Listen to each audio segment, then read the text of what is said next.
With 2021 right around the corner, still hard to believe, you might be thinking about a New Year's resolution like managing your money better. Sean Stack, everyone's favorite financial advisor, joins us from Bromwich and Smith with advice on how to improve your finances and mine. So Sean, where do we even begin? What is step one? Well, step one is actually recognizing that your past doesn't define who you are. We often sort of define ourselves by what we've done. But if we actually define ourselves by what we've done, we never actually change and we never actually become anything different. So the first thing is we are our commitment to our future. So don't be afraid of failing at something that you try. Be afraid of not trying something. So is there certain terminology we should be using, maybe whether it's out loud or, like you said, even if it's just a story that we tell ourselves? Well, yeah, absolutely. And language is so important. The limits of our language are the limits of our world. So what's really important to understand is there's a huge difference between a goal and a dream. A dream is something that isn't really achieved. You know, you wake up from a dream and nothing's really changed, whereas a goal is something that you set, it's measurable, and it's something that you can fail at. Now, of course, we don't want to fail at our goals, but we want to set markers so that we can achieve those goals. So we got to make that distinction with ourselves. What's a dream and what's a goal? So what are the tangible steps? Once we've changed that language, we're willing to change, what tangible steps do we take?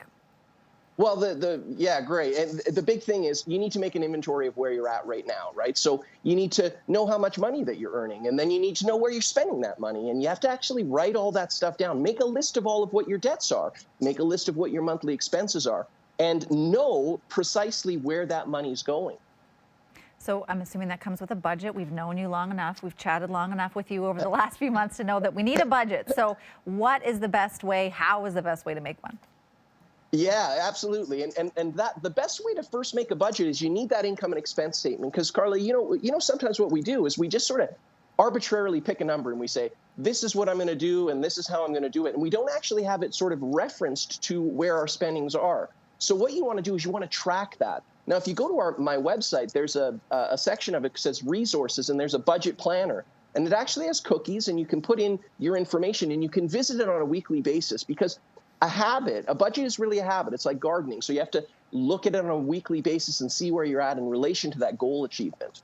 So you've got us set up for success. But for those out there that it just feels like too much, they feel like they're struggling, how can you help?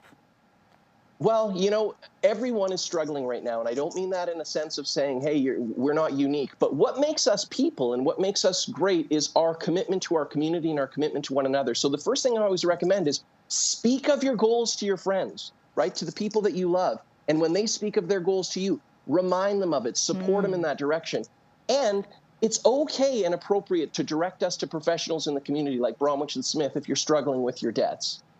Setting us up for success at the end of 2020 and into 2021. So thank you so much, Sean, for helping us with all of this. For more financial advice, you can find a link to Bromwich and Smith at ctvedmonton.ca under Morning Live. Debt Real Talk with Bromwich and Smith. Free confidential debt relief consultations.